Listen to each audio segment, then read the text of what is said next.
Welcome to our tutorial on how to force stop Discord on your Android device. Discord is a popular app for gamers and communities to communicate through voice, video, and text. Sometimes the app may freeze or become unresponsive, and force stopping it can help resolve any issues. To force stop Discord, start by opening the settings on your Android device. Look for the Apps option and tap on it.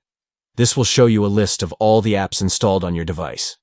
Scroll through the list until you find Discord, then tap on it to open the app settings.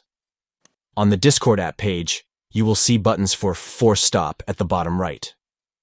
Tap on this button to force stop the app. A confirmation message will pop up asking if you want to force stop Discord. To confirm your action, tap on OK. This will close the Discord app and stop any background processes it may be running. And that's it. You have successfully force-stopped Discord on your Android device. This simple step can help resolve any issues you may be experiencing with the app. Thanks for watching and happy gaming.